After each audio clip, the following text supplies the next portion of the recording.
Welcome to my class. দশম শ্রেণী কোষে দেখি 2 সরল সুদ কষা সিম্পল ইন্টারেস্ট। দেখো, পরপর 3টে ভিডিওতে আমি 1-এর দাগ থেকে এই 15-এর দাগ পর্যন্ত অঙ্ক করেছিলাম।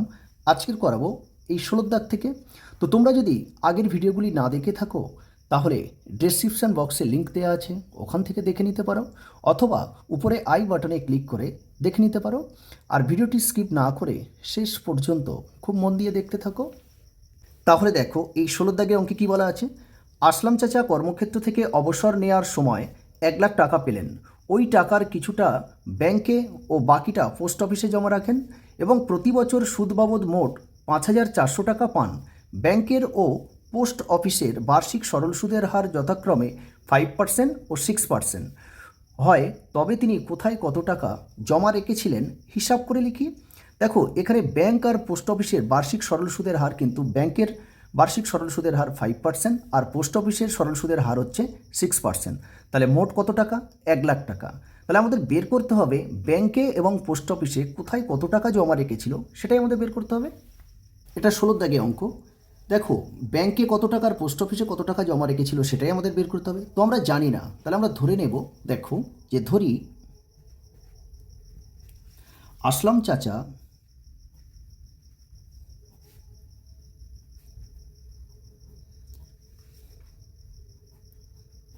ব্যাংকে জমা রেখেছিলেন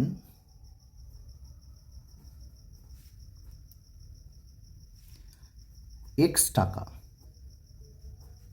তাহলে আমরা ধরে নিলাম যে আসলাম চাচা ব্যাংকে কত টাকা জমা রেখেছিল? এক্স টাকা। তাহলে মোট টাকা দেখো অঙ্কে বলা আছে 1 লাখ টাকা।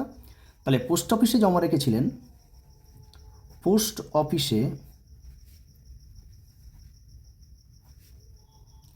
জমা রেখেছিলেন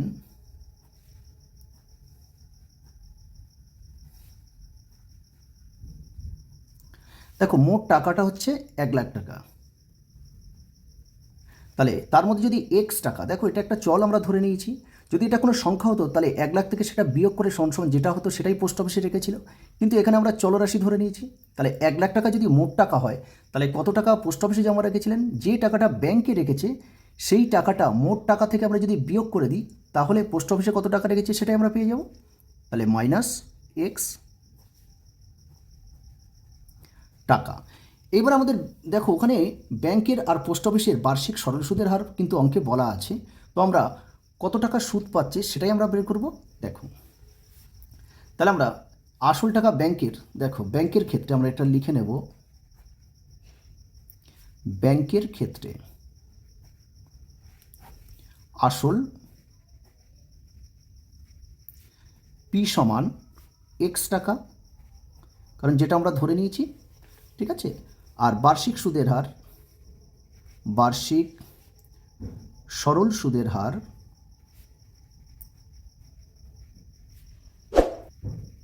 এটা আর সমান, দেখো প্রথম যেহেতু ব্যাংক আছে তাহলে প্রথম যে সুদের হারটা আছে ওটাই হবে ব্যাংকের, তাহলে 5%।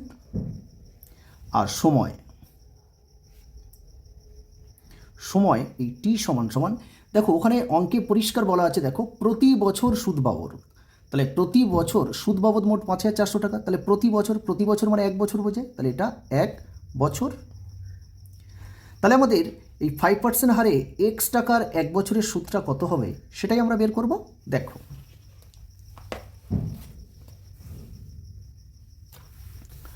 তাহলে অতএব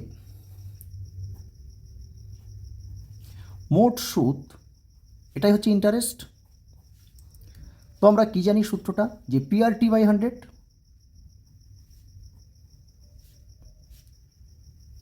পি মানে আসল, তাহলে আসল হচ্ছে আমরা এক্স এক্স ধরে নিয়েছি, তাহলে এক্স ইন্টু আর মানে বার্ষিক সুদের হার 5, সময় টি মানে সময়, তাহলে 1 বছর, নিচে হচ্ছে 100। তাহলে আমরা যদি এই 5 দিয়ে যদি 100কে কাটি, তাহলে 5, 20, 100 হয়। তাহলে কি হচ্ছে, দেখো এখানে এক্স আছে আর 1 আছে, তাহলে এক্সের সঙ্গে 1 গুণ করলে কী হবে? এক্স হবে। আর নিচে দেখো শুধু 20 আছে, তাহলে এক্স বাই 20 টাকা। তাহলে ব্যাংক থেকে কত টাকা পাচ্ছে? আমরা যে এক্স চল ধরে নিয়ে অঙ্ক করেছি সেই হিসাবে দেখো এক্স বাই 20 টাকা পাচ্ছে। এবার আমরা বের করব পোস্ট অফিসের মোট সুদটা বের করতে হবে। তার জন্য দেখো আমরা এখানে লিখে নেব যে পোস্ট অফিসের ক্ষেত্রে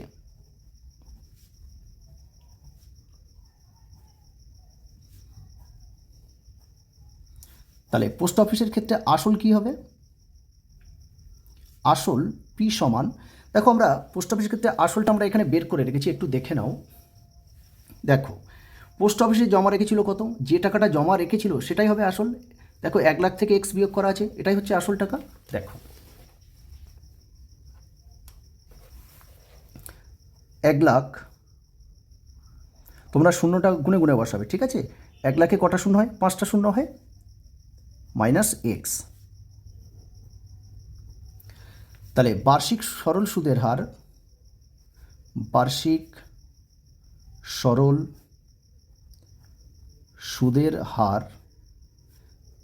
আর সমান কত বলেছে এখানে? পোস্ট অফিসে সুদ পাচ্ছে দেখো 6%, আর সময়টা কি হবে? সময়টা 1 বছর, তাহলে সময় টি সমান 1 বছর। তাহলে আমরা পোস্ট অফিসে থেকে এই 1,00,000 মাইনাস এক্স টাকার 6% হারে 1 বছরে কত টাকা সুদ পাচ্ছে সেটাই আমরা বের করে নেব। দেখো তাহলে অতএব মোট সুদ আই, সূত্রটা একই সূত্র, পি আর টি বাই 100। দেখো পি মানে হচ্ছে আসল, আসল কত হচ্ছে? 1,00,000 মাইনাস এক্স, এইটা হচ্ছে আসল টাকা। তারপরে আর মানে বার্ষিক সুদের হার 6%, আর সময় হচ্ছে 1 বছর, নিচে 100 আছে, ঠিক আছে? তো এইটা যদি আমরা একটু ছোট করে নিই, দেখো এটা 2 দিয়ে কাটলে 3 দুগুণে 6 হবে, আর 100কে 2 দিয়ে কাটলে আমরা 50 পাবো। তাহলে এই 3টা কী হবে? এদের সঙ্গে গুণ হয়ে আছে, গুণ করে নেব। তাহলে দেখো 1,00,000-এর সঙ্গে 3 গুণ করলে 3,00,000 হবে, মাইনাস আর এক্সের সঙ্গেও গুণ হবে এই 3টা, তাহলে এটা 3x, আর নিচে দেখো 50 আছে টাকা। এবারে দেখো আমাদের প্রতি বছর সুদ বাবদ পাচ্ছে দেখো 5,400 টাকা। তাহলে ব্যাংক থেকে যে সুদটা পাচ্ছে, দেখো ব্যাংক থেকে যে সুদটা পাচ্ছে সেই সুদটা আর পোস্ট অফিস থেকে যে সুদটা পাচ্ছে সেই সুদটা, এই দুটো যোগ করলে আর এখানে সুদ বাবদ প্রতি বছর যে টাকাটা পাচ্ছে তার সমান হবে, ঠিক আছে? কারণ ওটাই তো সুদ হিসাবে পাচ্ছে, আর আমরা যে ধরে নিয়ে অঙ্ক করছি তার সেই ক্ষেত্রে দেখো ব্যাংকের সুদ হচ্ছে এইটা আর পোস্ট অফিসের সুদ হচ্ছে এইটা, তাহলে এই দুটো যোগ করলে ওই 5,400 টাকার সমান হবে। তাই দেখো শর্তানুসারে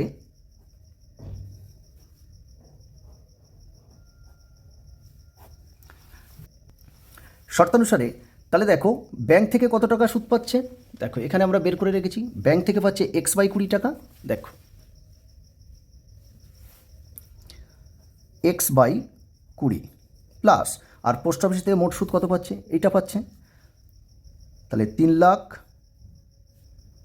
মাইনাস 3x আর নিচে 50। এইটার সমান দেখো মোট যে অঙ্কে বলা আছে মোট সুদ বাবদ কত পাচ্ছে? 5,400 টাকা। তাহলে এইটার সমান কী হবে? 5,400।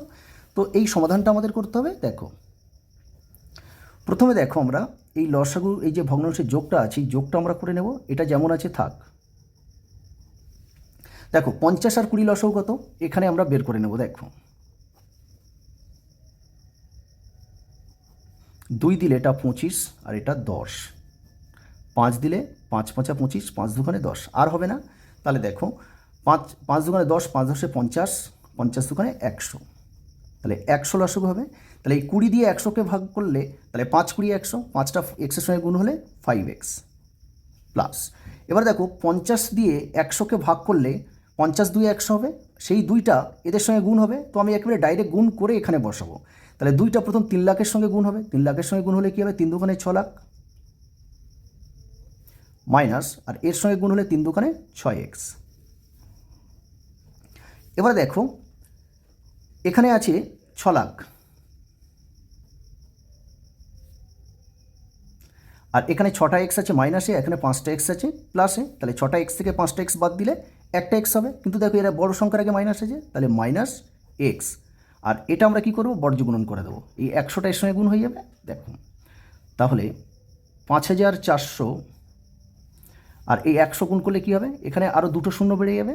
কী করলাম দেখো, এর নিচে কিছু নেই মানে 1 আছে, তাহলে এইটা দেখো আমরা 6টা এক্স থেকে 5টা এক্স বিয়োগ করে একটা এক্স পাচ্ছি, আর এখানে তো 6,00,000 আছে, আর এর নিচে কিছু নেই মানে 1, যদি কোনাকুনি গুণ করি তাহলে 1-এর সঙ্গে এটা গুণ হবে, যা আছে তাই বসবে, আর এই 100টা কী হবে? এই 5,400-র সঙ্গে গুণ হবে।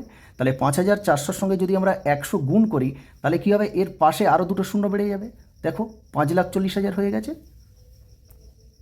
বা এখানে দেখো মাইনাস এক্স আছে, আর এইটা আমরা সমানের ডান দিকে নিয়ে যাব। দেখো তাহলে 5,40,000, এটা এদিকে গেলে এর আগে প্লাস আছে, এদিকে গেলে মাইনাস হয়ে যাবে। তাহলে এখানে দেখো মাইনাস এক্স সমান, খুব ভালো করে দেখো এখানে আছে 6 লাখ। এই 6 লাখ থেকে যদি আমরা 5,40,000 বাদ দিয়ে দিই তাহলে কত হবে? 60,000 হবে। 60,000, ঠিক আছে। আর বড় সংখ্যা দেখো 5,40,000, এটা আছে 6 লাখ, তাহলে এর আগে মাইনাস ছিল, তাহলে এখানে মাইনাসটা থাকবে। এবারে দেখো এই এক্সের আগেও মাইনাস আছে, আর এখানে আগেও সনের ডান দিকের মাইনাস, তাহলে আমরা এই মাইনাস আর এই মাইনাস কাটতে পারি। তাহলে অতএব এই এক্স সমান 60,000 টাকা। তাহলে আমরা ব্যাংকে কত টাকা জমা রেখেছিল সেটা আমরা ধরে নিয়েছিলাম এক্স টাকা। তাহলে আমরা উত্তরটা এবারে লিখব, দেখো যে অতএব তিনি ব্যাংকে জমা রেখেছিলেন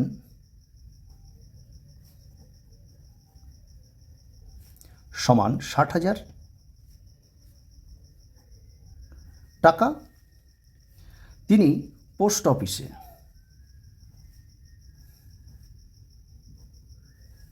জমা রেখেছিলেন, মোট টাকাটা কত ছিল? 1 লাখ টাকা ছিল। এই 1 লাখ টাকা থেকে যদি ব্যাংকে যদি 60,000 টাকা জমা রাখে, তাহলে পোস্ট অফিসে কত রেখেছিল? ব্যাংকে যেটা রেখেছে সেটা বিয়োগ করে দেব, সমান 40,000। তাহলে এটাই হবে অ্যান্সার। নেক্সট অঙ্ক দেখো, এই 17 দাগে কি আছে দেখো, রেখা দিদি তার সঞ্চিত অর্থের 10,000 টাকা দুটি আলাদা ব্যাংকে ভাগ করে একই সময়ে জমা দিলেন। একটি ব্যাংকের বার্ষিক সরল সুদের হার 6% এবং অন্য ব্যাংকটির বার্ষিক সরল সুদের হার 7%। 2 বছর পর তিনি যদি সুদ বাবদ মোট 1,280 টাকা পান, তাহলে তিনি কোন ব্যাংকে কত টাকা জমা দিয়েছিলেন হিসাব করে লিখি। দেখো 16 অঙ্ক আর 17 অঙ্কটা একদম একই অঙ্ক, ঠিক আছে। ওখানে শুধু 1 বছর বলেছিল, এখানে 2 বছর আছে, ঠিক আছে। ওখানে ব্যাংক আর পোস্ট অফিস, আর এখানে দুটোই ব্যাংক। তাহলে দেখো এখানে কোন ব্যাংকে কত টাকা জমা রেখেছিল আমরা কিন্তু জানি না, শুধু বলেছি তার সঞ্চিত অর্থ কত, 10,000 টাকা।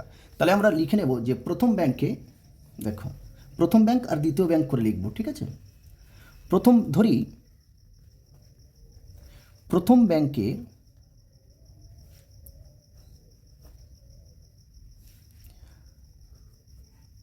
জমা রেখেছিলেন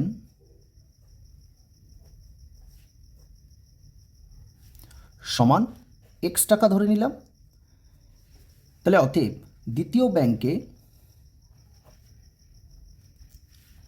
জমা রেখেছিলেন, খুব ভালো করে দেখো রেখা দিদির মোট সঞ্চিত অর্থ হচ্ছে 10,000 টাকা।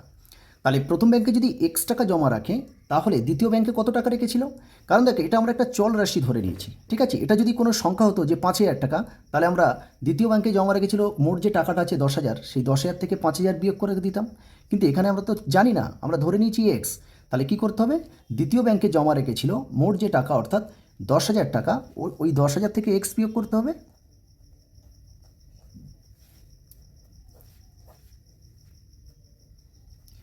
তাহলে আমরা এবার কি করব, দেখো এই প্রথম ব্যাংক আর দ্বিতীয় ব্যাংকের মোট সুদটা কত, মানে ইন্টারেস্টটা কোন ব্যাংক থেকে কত ইন্টারেস্ট পাচ্ছে 2 বছরে, সেটাই আমরা প্রথমে বের করব। দেখো তাহলে আমরা এখানে লিখে নেব যে প্রথম ব্যাংকের ক্ষেত্রে,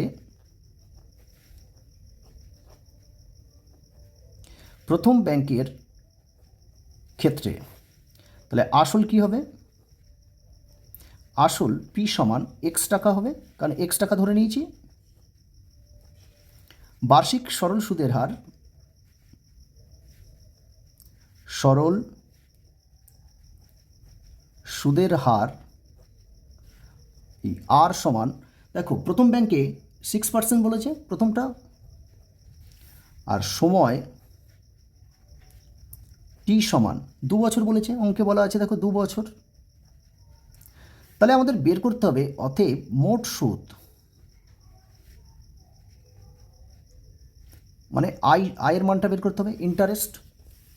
দেখো তোমরা মোট সুদ না লিখে শুধু সুদ লিখলেও হবে, ঠিক আছে। সূত্রটা কী ছিল? PRT/100, এটাই হচ্ছে ইন্টারেস্ট নির্ণয় করার সূত্র। দেখো পি মানে আসল, আসল কত এক্স টাকা, আর মানে সুদের হার 6%, সময়টা হচ্ছে টি, টি হচ্ছে 2 বছর, আর নিচে 100 আছে। আমরা যদি এই 2 দিয়ে 100কে কাটি তাহলে 50 দিয়ে 100, আবার দেখো কাটবো 2 দিয়ে কাটবো, এটা 3 2 6 আর এটা 25। তাহলে কি আছে এখানে এক্স আছে আর 3 আছে, তাহলে 3 আর এক্স গুণ করলে 3x, আর নিচে দেখো 25, তাহলে টাকা।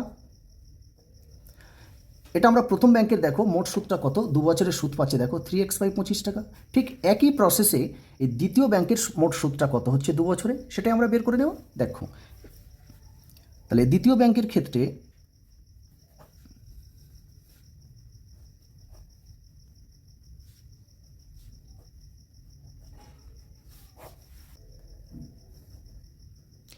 আসল পি সমান, দেখো আসল টাকাটা, দ্বিতীয় ব্যাংকের আসল টাকাটা কত দেখো আমরা আগে বের করে রেখেছি। দেখো দ্বিতীয় ব্যাংকে জমা রেখেছিল কত, কারণ যে টাকাটা জমা রেখেছিল সেটাই হবে আসল।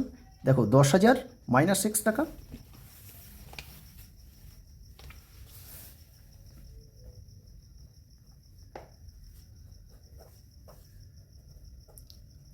টাকা। তাহলে বার্ষিক সরল সুদের হার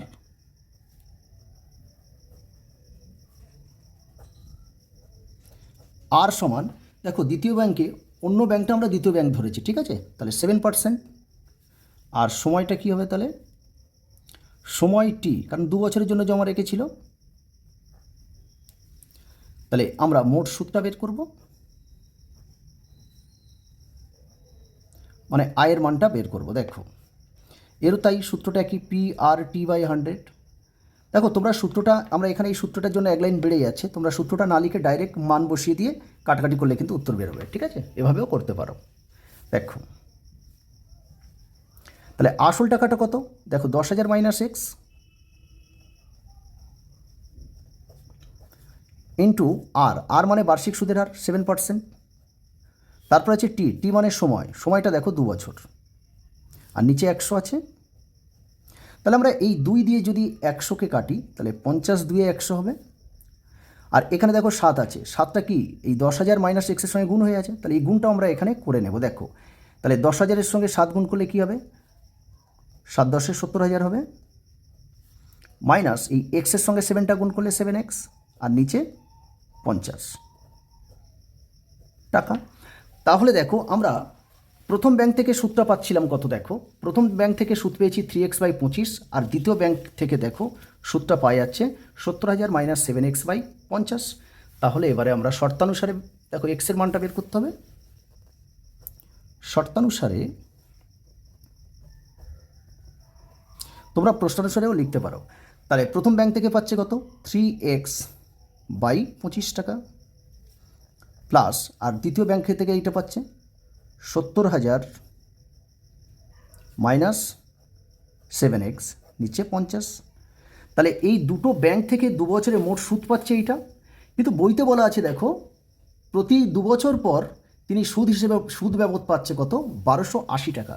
তাহলে এই দুটো ব্যাংকে থেকে যে সুদটা পাচ্ছে এইটার মান ওই 1280 টাকার সমান হবে, তাহলে এইটার সমান সমান 1280। এই যে ভগ্নাংশের যোগটা আছে, যোগটা আমরা করে নেব, এটা যেমন আছে থাক, ঠিক আছে। দেখো তাহলে 25 আর 50 লসাগু কত হবে, 50 হবে, ঠিক আছে। তাহলে 25 দিয়ে 50কে ভাগ করলে 2 হবে, 25 2 50, সেই 2টা কী হবে 3x-এর সঙ্গে গুণ হবে, 3 2 6x, প্লাস দেখো 50কে 50 দিয়ে ভাগ করলে কত হবে, 50কে 50 দিয়ে ভাগ করলে 1 হবে, সেই একটা উপরে এদের সঙ্গে গুণ করলে কী হবে, একের সঙ্গে যা গুণ করবো তাই হয়। তার মানে এই 70,000 মাইনাস 7x হবে, ঠিক আছে। পরের লাইনে দেখো, বা এখানে দেখো 70,000 আছে, তাহলে 70,000টা আমি এখানে বসিয়ে দেবো। এবার দেখো এখানে মাইনাস 7টা x আছে, আর এখানে 6টা x আছে, তাহলে 7টা x থেকে যদি 6টা x বাদ দিয়ে দিই তাহলে একটা x থাকবে, কিন্তু বড় সংখ্যার আগে মাইনাস আছে, তাহলে এখানে মাইনাস x, আর এটা আমরা কোনাকুনি গুণ করে দেবো। দেখো 1280 ইন্টু 50, তাহলে মাইনাস x সমান, তাহলে 1280 আর 50 গুণ করলে কত হবে? এই 1280 আর 50 গুণ করলে হয়ে যাবে দেখো 64,000, ঠিক আছে। আর এখানে দেখো এই 70,000 এখানে প্লাসে আছে, এটা আমি সনসনের ডান দিকে নিয়ে যাবো, তাহলে এখানে প্লাস আছে, এদিকে আসলে -70,000 হয়ে যাবে।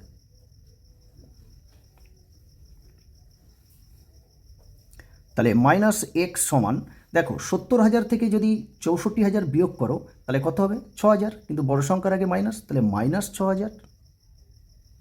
তাহলে দেখো সনের ডান দিকে দেখো মাইনাস আছে, বাঁ দিকে মাইনাস আছে, তাহলে এই মাইনাস আর এই মাইনাস কেটে দিলাম, তাহলে আমরা পেয়ে গেলাম দেখো এই x সমান 6,000। তাহলে আমরা x টাকা কোন ব্যাংকে জমা রেখেছিল? প্রথম ব্যাংকে। তো আমাদের উত্তর চেয়েছে তিনি কোন ব্যাংকে কত টাকা জমা রেখেছিলেন। তাহলে আমরা উত্তরটা লিখে নেব। দেখো অতএব প্রথম ব্যাংকে তিনি জমা রেখেছিলেন সমান 6,000 টাকা, কারণ প্রথম ব্যাংকে আমরা x টাকা ধরে নিয়েছিলাম, ঠিক আছে। অতএব দ্বিতীয় ব্যাংকে তিনি জমা রেখেছিলেন, দেখো তাহলে মোট টাকাটা কত ছিল? মোট টাকাটা ছিল 10,000, কারণ 10,000 টাকাটাই দুটো ব্যাংকে ভাগ করে জমা রেখেছিল। তাহলে প্রথম ব্যাংকে যদি 6,000 টাকা রাখে তাহলে দ্বিতীয় ব্যাংকে কত রেখেছিল? 10,000 থেকে 6,000টা বিয়োগ করব, দেখো সমান 10,000 থেকে 6,000 বিয়োগ করলে 4,000। তাহলে এটাই হবে অ্যান্সার। পরের অঙ্ক এই 18 অঙ্কটা করব। দেখো কোনো ব্যাংকে বার্ষিক 5% হারে সরল সুদ দেয়, ওই ব্যাংকে দীপুবাবু বছরের প্রথমে 15,000 টাকা জমা দেওয়ার 3 মাস পরে 3,000 টাকা তুলে নিলেন এবং টাকা তুলে নেওয়ার 3 মাস পরে আবার তিনি 8,000 টাকা জমা দিলেন। ওই বছরের শেষে দীপুবাবু সুদে আসলে কত টাকা পাবেন নির্ণয় করে। দেখো এখানে যে ব্যাংকে বার্ষিক সুদের হার বলছে 5%, ঠিক আছে। দীপুবাবু কি করেছে? বছরের শুরুতে 15,000 টাকা ব্যাংকে জমা দিয়েছে, তারপরে এই 15,000 টাকা জমা দেওয়ার 3 মাস পরে আবার 3,000 টাকা তুলে নিয়েছে। তাহলে প্রথম যে 15,000 টাকা জমা দিয়েছিল এই 15,000 টাকা এই যে 3 মাস পরে, তাহলে এই 15,000 টাকাটা কিন্তু ব্যাংকে 3 মাস জমা ছিল, তাহলে 3 মাসের সুদটা আমার বের করতে হবে। এরপরে দেখো 3,000 টাকা তুলে নিয়েছে, তাহলে নিলেন আবার টাকা তুলে নেওয়ার 3 মাস পর আবার 8,000 টাকা জমা দিয়েছে, তাহলে 15 থেকে 3 বাদ গেলে 12,000 টাকা, তাহলে 12,000 টাকার আবার এই 3 মাসের সুদটা বের করতে হবে। ঠিক তার 3 মাস পরে দেখো ওই 12,000 ছিল, আবার 8,000 জমা দিয়েছে, তাহলে 20,000 হবে, তাহলে 20,000 টাকার আবার 3 মাসের সুদটা বের করতে হবে। মানে এই অঙ্কটার মধ্যে 3টে স্টেপে আমরা অঙ্কটা করব। ওকে, দেখো তাহলে এটা 18 দাগে অঙ্কে বলা আছে দেখো যে বছরের প্রথমে দীপুবাবু কি করেছে? 15,000 টাকা জমা দিয়েছে, তাহলে ওই কথাটা আমরা লিখে নেব। দেখো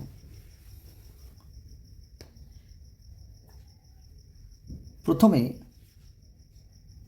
আসল পি সমান 15,000 টাকা,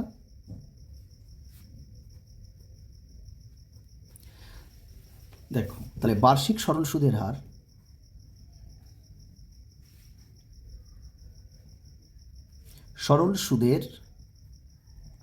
হার আর সমান 5%। তাহলে সময়টা কি হবে? দেখো সময় টি সমান 3 মাস। কেন? দেখো কারণ দীপুবাবু কি করেছে? বছরের প্রথমে ব্যাংকে 15,000 টাকা জমা দিয়েছে, তার 3 মাস পরে আবার 3,000 টাকা তুলে নিয়েছে, কিন্তু ওই যে 3 মাস পরে তার মানে এই 15,000 টাকাটা ব্যাংকে কিন্তু 3 মাস ছিল, তাহলে সেই 3 মাসের জন্য ব্যাংক তো সুদ দেবে, তাহলে সেই সুদটা আমরা বের করব। আর এখানে সময়টা দেখো 3 মাস, আর ব্যাংকের সুদের হিসাবটা কি হয়? বছরে হয়, তাহলে মাসটাকে আমাদের কি করতে হবে? বছরে নিয়ে যেতে হবে। তাহলে 3 মাস সমান 3-এর 12 বছর হয়ে যাবে, কারণ মাসকে বছরে নিয়ে যেতে গেলে কী করতে হয়? 12 দিয়ে ভাগ করতে হয়। তাহলে দেখো অতএব প্রথম 3 মাসের সুদ সমান, আমরা সূত্রটা কি জানি? PRT/100, এটা হচ্ছে সূত্র। দেখো এখানে আসল তাহলে কত? 15,000 টাকা, 15,000 ইন্টু আর মানে বার্ষিক সুদের হার 5% বলা আছে, আর সময়টা কি আছে? 3-এর 12, আর নিচে 100।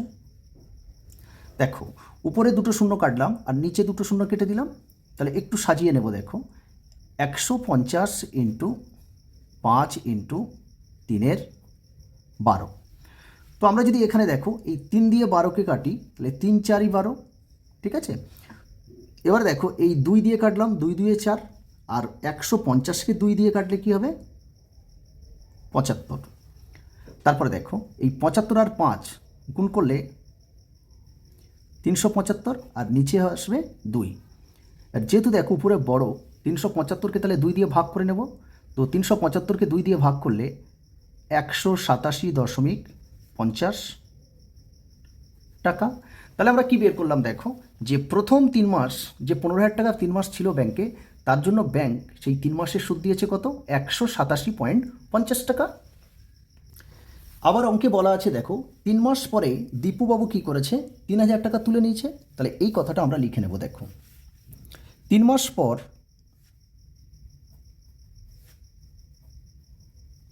3,000 টাকা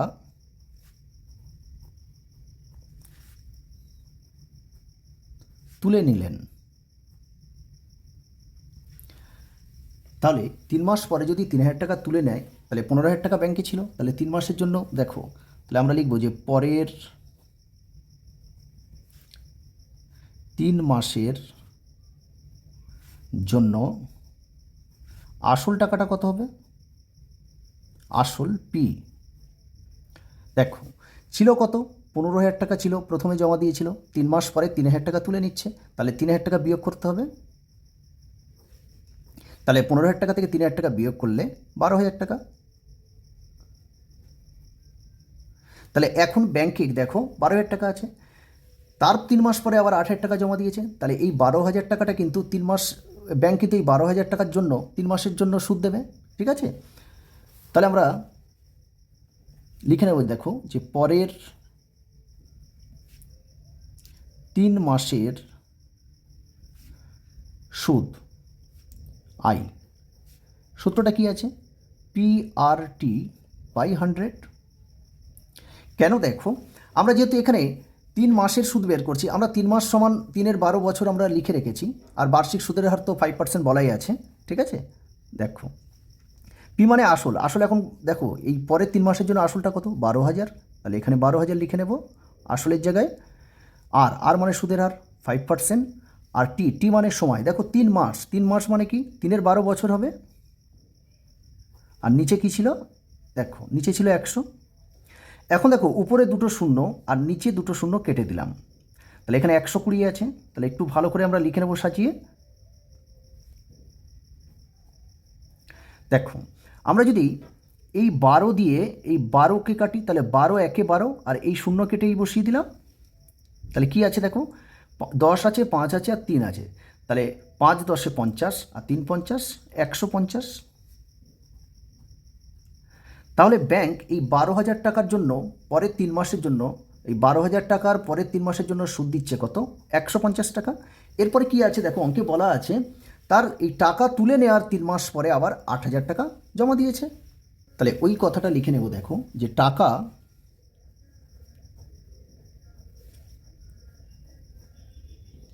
তুলে নেওয়ার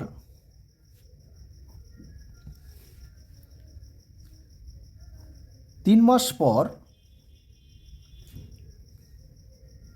8,000 টাকা জমা দিলেন। তাহলে 3 মাস পরে 8,000 টাকা জমা দিয়েছে। খুব ভালো করে দেখো, প্রথমে ব্যাংকে প্রথমে বছরের শুরুতে 15,000 টাকা জমা দিয়েছিল, 3 মাস পরে 3,000 টাকা তুলে নিয়েছিল। তাহলে প্রথম 15,000 টাকার 3 মাসের সুদটা কত আমরা 187 টাকা 50 পয়সা বের করে নিয়েছি। পরের 3 মাসের জন্য পরের 3 মাসে দেখো এই 12,000 টাকার জন্য পরের 3 মাসের সুদটা কত 150। তাহলে প্রথম 3 মাস আর পরের 3 মাস, তাহলে 3 মাস 3 মাস 6 মাস হলো। তাহলে 1 বছর থেকে যদি 6 মাস বাদ চলে যায়, তাহলে কত মাস থাকবে 6 মাস থাকবে, কারণ 1 বছর সমান 12 মাস। তাহলে দেখো শেষের 6 মাসের জন্য আসল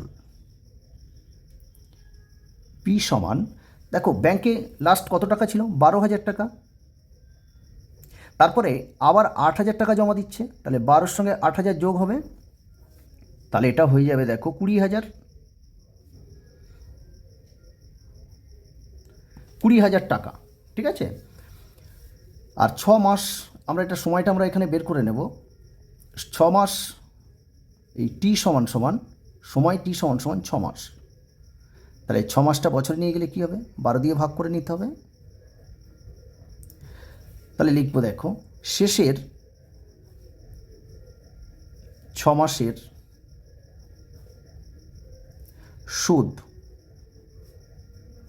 আই, তাহলে এখানে সূত্র কী হবে, PRT/100 সমান দেখো, তাহলে পি মানে আসল, তাহলে ব্যাংকে দেখো শেষের 6 মাসের জন্য আসল কত, 20,000 টাকা, তাহলে 20,000 বার্ষিক সুদের হার তো একই আছে 5%, আর সময়টা দেখো 6 মাস মানে 6 এর 12 বছর, আর নিচে 100, তাহলে নিচে দুটো শূন্য আর উপরে দুটো শূন্য কেটে দিলাম। এবার দেখো এখানে উপরে কি আছে, 200 আছে, 5 আছে, আর 6 এর 12 আছে। দেখো আমরা যদি এই 6 দিয়ে 12কে কাটি, তাহলে 6 2 12, আর 2 দিয়ে 200কে কাটলে 100 দুখানে 200, তাহলে কি পড়ে আছে 100 আর 5, তাহলে 5 আর 100 গুণ করলে 5 100 500 টাকা। তাহলে আমরা বছরের শেষে মোট সুদটা কত পাচ্ছি সেটাই বের করে নেব। দেখো অতএব দীপু বাবু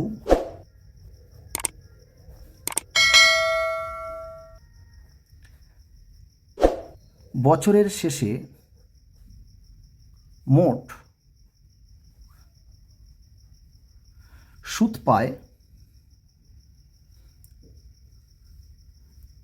সমান সমান।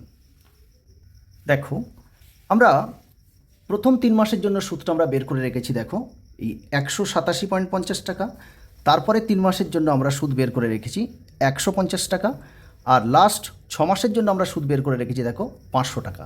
তাহলে এই যে তিনবার যে সুদ দিচ্ছে ব্যাংক, সেই 3টে সুদ আমরা যোগ করলে বছরের শেষে মোট কত সুদ পাবে সেটাই বেরিয়ে যাবে।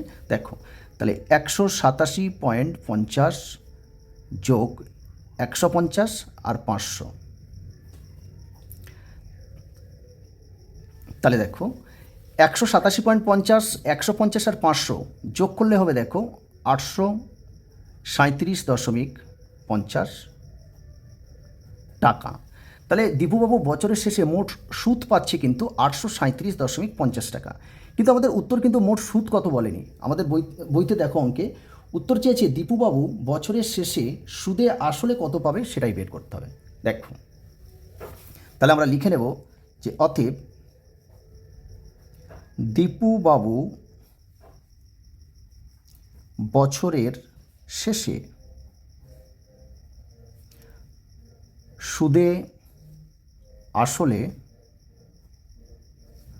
মোট পাবে। দেখো শেষে ব্যাংকে মোট আসল টাকাটা কত আছে দেখো তো, দেখো আসল টাকাটা আমরা দেখো 6 মাসের জন্য যে আসল সেটাই হবে লাস্ট ব্যাংকে রয়েছে 20,000 টাকা, তাহলে আসল টাকা কিন্তু 20,000 টাকা, আর মোট সুদটা পাচ্ছে কত 837.50, তাহলে 837.50, তাহলে দেখো 20,000 আর 837.50 যোগ করলে দেখো 20,837.50 টাকা, তাহলে এটাই হবে অ্যান্সার। আজকের ভিডিও এই পর্যন্ত। ভিডিওটি ভালো লাগলে লাইক শেয়ার ও কমেন্ট করো। দেখো আজকের আমরা অঙ্ক করলাম 16, 17, 18 এই 3টে অঙ্ক, পরের দিনে করব এই 19-এর দাগ থেকে। তো সেই সমস্ত ভিডিও পাওয়ার জন্য চ্যানেলটিকে সাবস্ক্রাইব করে রেখো, পাশে থাকা বেল আইকনটি প্রেস করে দিও যাতে নতুন ভিডিও আপলোড করলে তার নোটিফিকেশান পাওয়ার জন্য। আর ভিডিওটি শেষ পর্যন্ত দেখার জন্য অসংখ্য ধন্যবাদ।